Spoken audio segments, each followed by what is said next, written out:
The blood pooled beneath Nora Parker's body, crimson against the dusty road that cut through Hachita, New Mexico in the summer of 1887. She could feel her life draining away with each labored breath, the brutal assault having left her broken and alone on the outskirts of town as the sun began its descent behind the distant mountains. Nora had arrived in Hachita just 3 days prior, her hopes of starting a new life as a schoolteacher dashed within moments of stepping off the stagecoach. The town's existing teacher hadn't left as promised, and Nora found herself stranded with dwindling funds and nowhere to go. She had been walking back from a failed attempt to secure passage out when the bandits struck, taking her meager savings and leaving her for dead after she fought back. Her vision blurred as hoofbeats approached. Perhaps they had returned to finish the job. Nora's fingers clutched weakly at the dirt, unable to drag herself to safety. "Good Lord!" a deep voice exclaimed. The hoofbeats stopped, and boots hit the ground with a thud. "Miss, can you hear me?"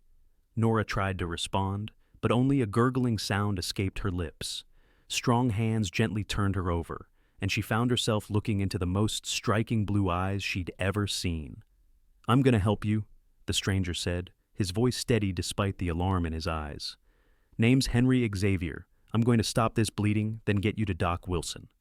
Henry worked quickly, tearing strips from his own shirt to bind the worst of her wounds, a deep gash along her side where a knife had struck. His hands moved with surprising gentleness for a man whose sun-weathered face and calloused palms spoke of hard years on the frontier. "Gonna hurt, but I need to get you on my horse," he warned, sliding one arm beneath her shoulders and another under her knees.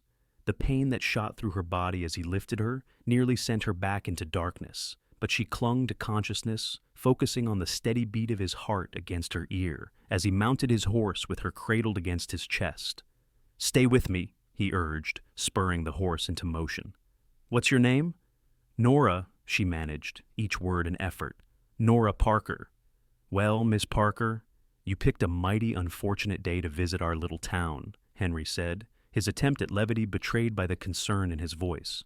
"But you hold on. Doc Wilson's the best physician this side of the Rio Grande. Fixed me up more times than I care to admit." The journey to town was agony, each hoofbeat sending fresh waves of pain through Nora's battered body.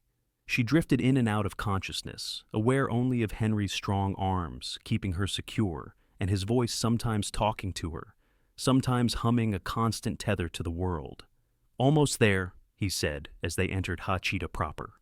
The small mining town was hardly more than a main street with a few side lanes, but to Nora it might as well have been 1,000 miles long. "Doc!" Henry called as they reached a small whitewashed building with a weathered sign. "Doc Wilson, emergency." The door swung open to reveal a middle-aged man with spectacles and rolled-up shirt sleeves. His eyes widened at the sight of Nora. "Bring her in, quick," he ordered, gesturing toward an examination table in the center of the room. Henry dismounted with surprising grace, still cradling Nora carefully. "Found her on the East Road. Looks like bandits." "The Hollister gang's been hitting travelers on that stretch," Doc Wilson said grimly as Henry laid Nora on the table. "They've gotten bolder since the marshal took that bullet last month." Nora moaned as the doctor began cutting away her blood-soaked clothing to assess her wounds. Henry moved to leave, but her hand shot out with unexpected strength, gripping his wrist. "Please," she whispered, "don't go." Something in her eyes must have reached him, for he nodded slowly. "I'll stay right here, Miss Parker." Doc Wilson worked methodically, cleaning and stitching the worst of Nora's wounds while Henry assisted, handing instruments and fresh cloths as needed. The knife wound in her side was the most severe, but she had also suffered a blow to the head and numerous cuts and bruises. "She's lost a lot of blood," the doctor said quietly. "But she's young and strong. With proper care, she should recover." "I'll pay for whatever she needs," Henry said, surprising even himself with the offer. Doc Wilson raised an eyebrow, but didn't comment. "She'll need somewhere to stay. Can't have her at the boarding house with those stairs, and the hotel's full with the mining investors in town." Henry hesitated only briefly. "My sister's place. Emma's got that spare room since her eldest moved out. It's quiet there, and she's a fair hand at nursing." "Good thinking," Doc Wilson agreed. "I'll finish here and give her something for the pain. You go fetch Emma." Henry nodded, moving to Nora's side. "I'll be back soon, Miss Parker. You're in good hands." Nora's eyes fluttered open, fever already beginning to set in. "Why are you helping me?" The question caught Henry off guard. He'd spent 10 years on his own, keeping to himself after the war had taken his taste for company. Yet something about this woman's plight had cut through his carefully constructed isolation. "Because it's what decent folk do," he finally said. "Rest now, I'll return with my sister." Emma Xavier Hamilton lived on the edge of town, in a modest but well-kept home with her husband Robert and their remaining children. As the wife of the town's blacksmith and Henry's only living relative, she was used to taking in strays, though usually of the four-legged variety. "Another lost soul, Henry?" Emma asked after he explained the situation, already gathering sheets and nightclothes. "She's got nobody, Em. Bandits took everything she had." Emma studied her brother's face with knowing eyes. "And you feel responsible now?" "I just want to help." "Mm-hmm." Emma smiled. "Well, Robert can bring the wagon around. We'll make up the sunroom for her. It gets nice light, good for healing." By nightfall, Nora was settled in Emma's sunroom, her wounds dressed and a dose of laudanum easing her pain. Henry had ridden out with some of the town men to search for the bandits, returning empty-handed but with Nora's scattered belongings, a locket, a small journal, and a tattered letter bearing the Hachita schoolmaster's seal. "She came for a teaching position," Henry told Emma as they sat at the kitchen table.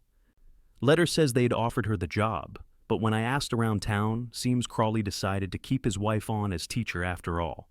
Never sent word to Miss Parker that the position was filled." Emma shook her head. "Poor girl came all this way for nothing, and then this happens." "I aim to have a word with Crawley tomorrow," Henry said, his jaw tightening.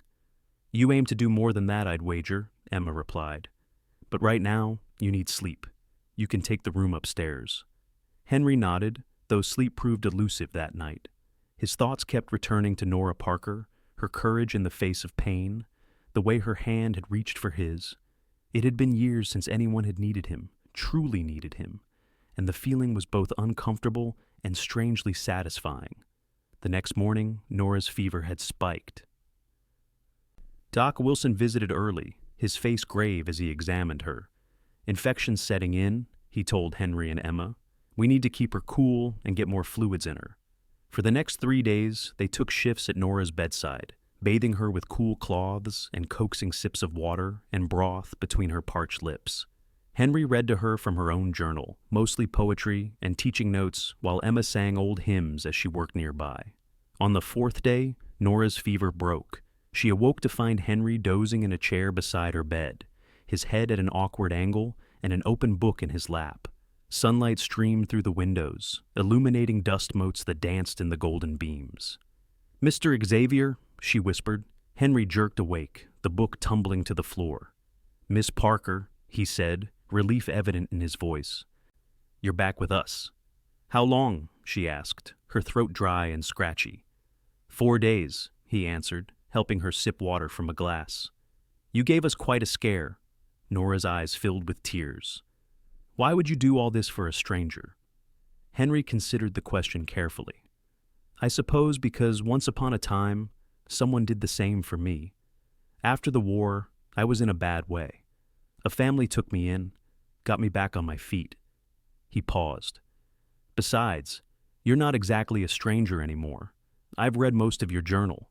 Her eyes widened in alarm. "Just the poetry," he quickly added, "and your teaching notes. You have quite a way with words, Miss Parker." "It was supposed to be my fresh start," she said quietly.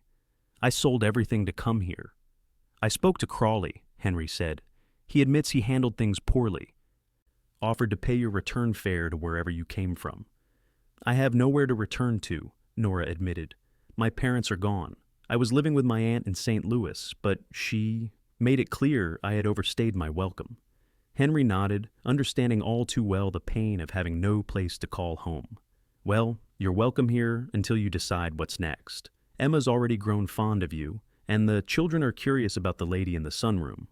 Over the next 2 weeks, Nora's strength gradually returned.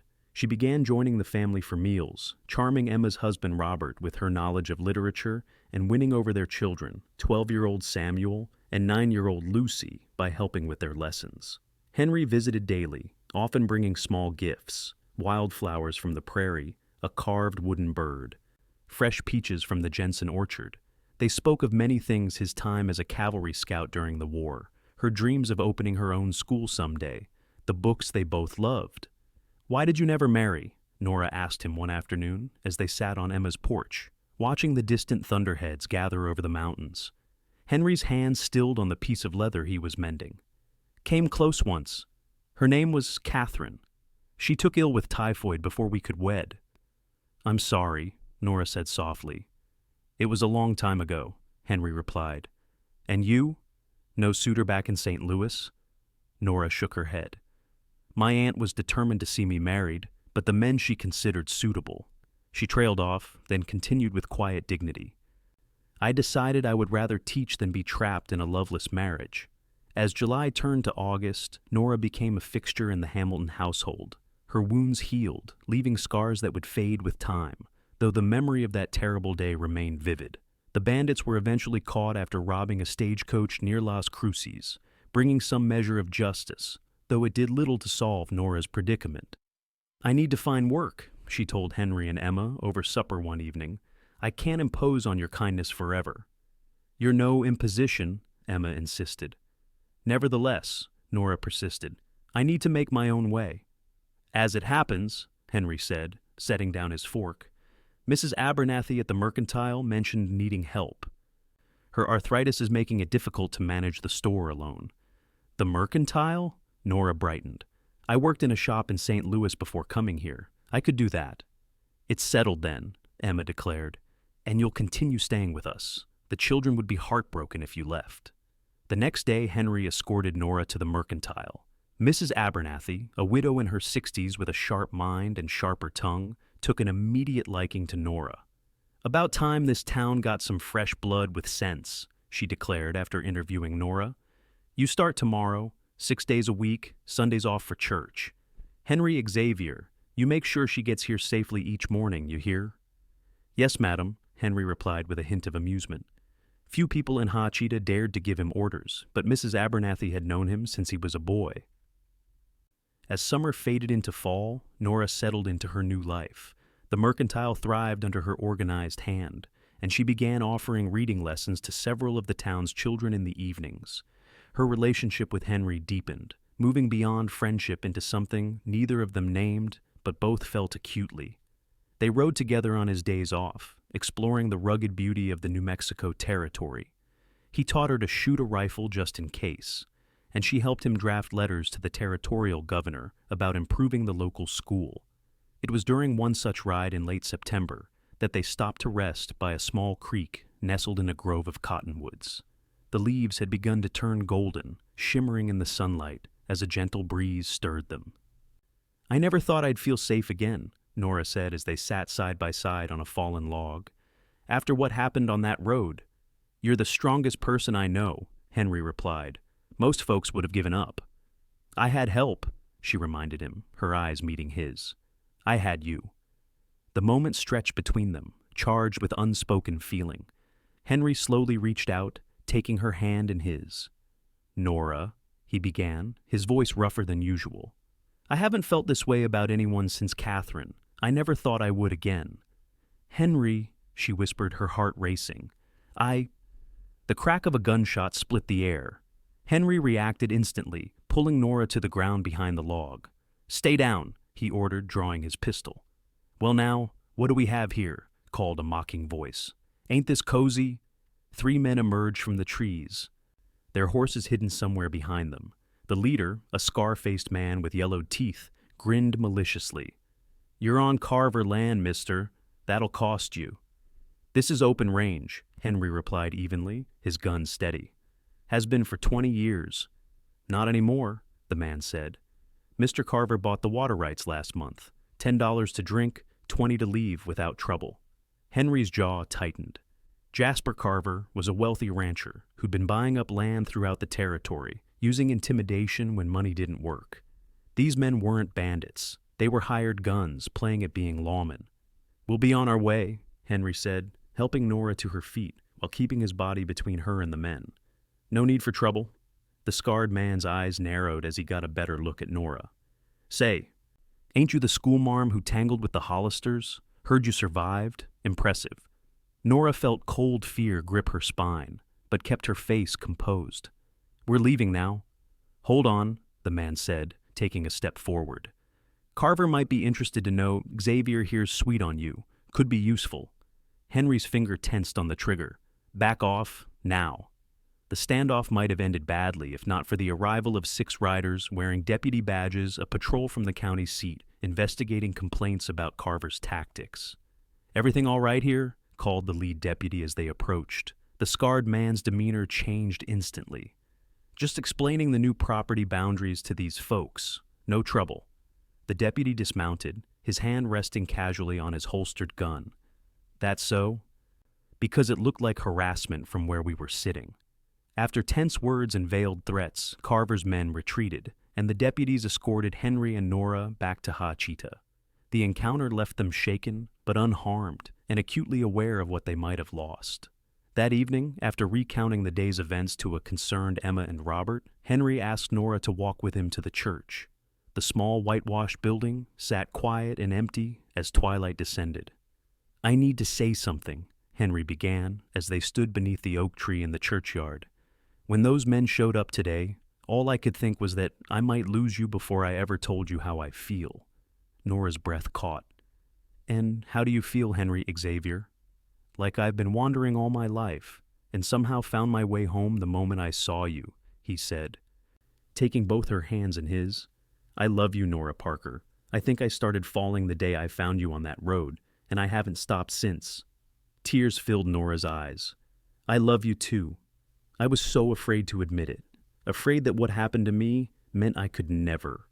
Henry gently cupped her face. What happened doesn't define you.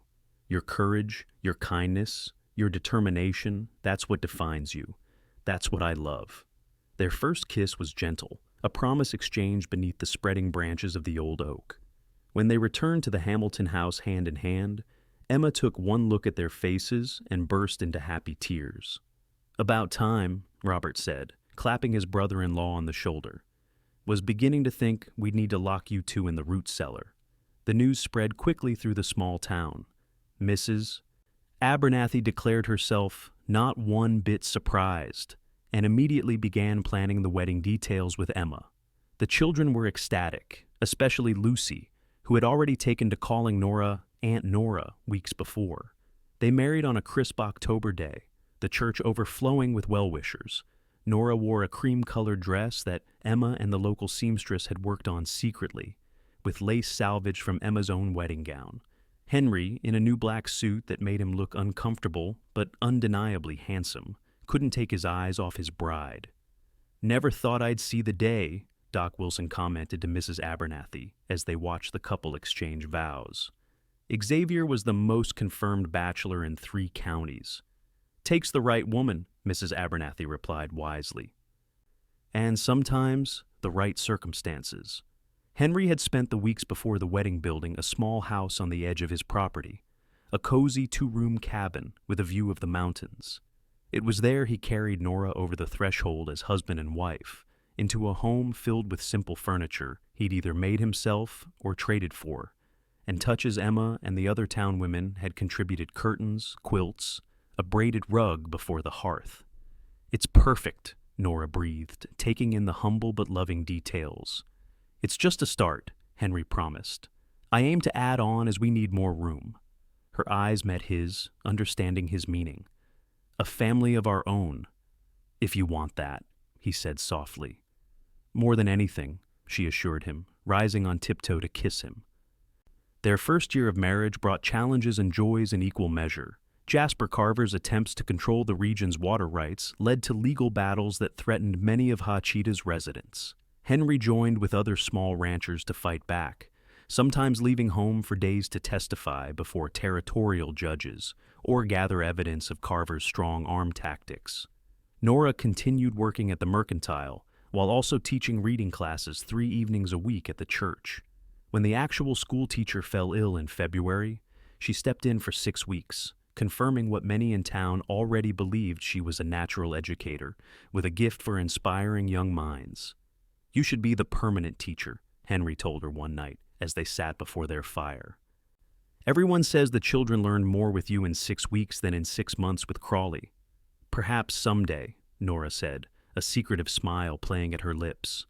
"But I may need to take a break from teaching soon." Henry looked up from the bridle he was mending, confusion giving way to dawning realization. "Nora, are you saying—" She nodded, her hands going to her still flat stomach. "Doc Wilson confirmed it yesterday. By Christmas there will be 3 of us." The joy that transformed Henry's face was something Nora knew she would remember all her days. He swept her into his arms, holding her as if she were the most precious thing in the world. "A baby," he whispered against her hair. "Our baby." The months that followed were busy ones. Henry added a bedroom to their small house and built a cradle from cedar wood. The women of Hachita organized a quilting bee, creating a baby blanket from scraps contributed by nearly every household.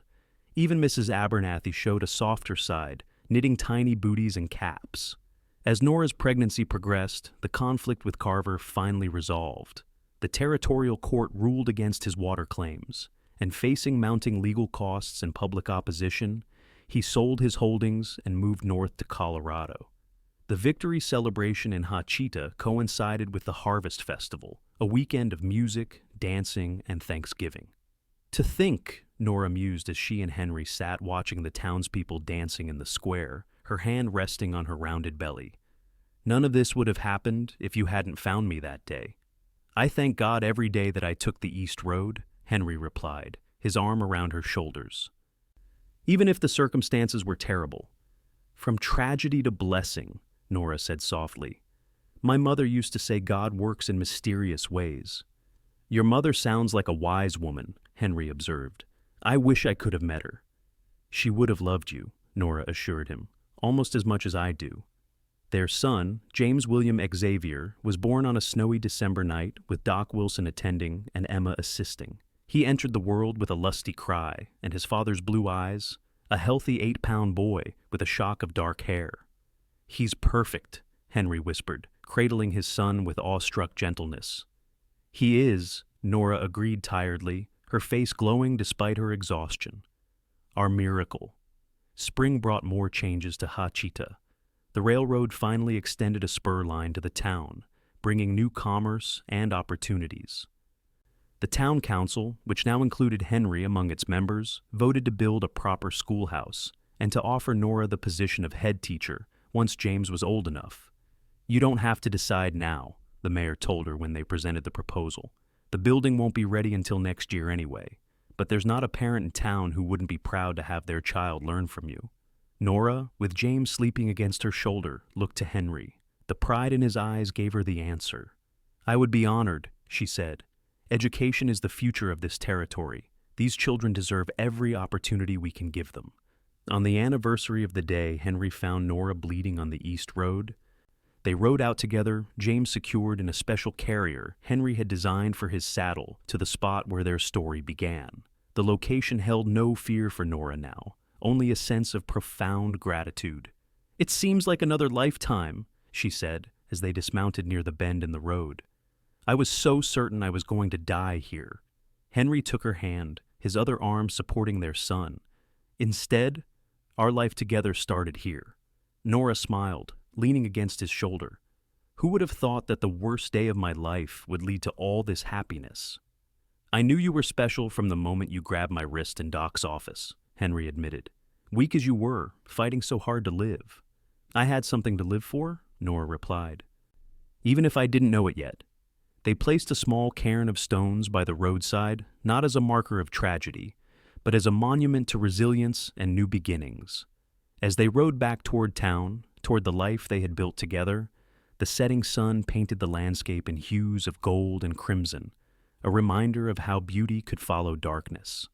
"What do you think the future holds for us?" Nora asked as Hachita came into view, the new schoolhouse rising on its eastern edge. Henry considered the question, looking from his wife to his son and back again. "More children, if we're blessed.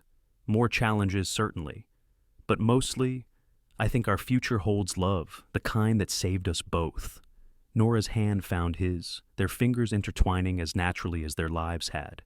I can live with that, she said softly. I can certainly live with that. And as they rode into town, greeted by friends and neighbors who had become family, Nora reflected on the journey that had brought her here, from a bleeding victim on a dusty road to a beloved wife, mother, and teacher. It wasn't the life she had planned when she first arrived in Hachita, but it was infinitely better than anything she could have imagined. It was a life rebuilt from tragedy, strengthened by love, and filled with promise, a true second chance that had begun with a cowboy who stopped to help a stranger in need, never suspecting he was also saving himself,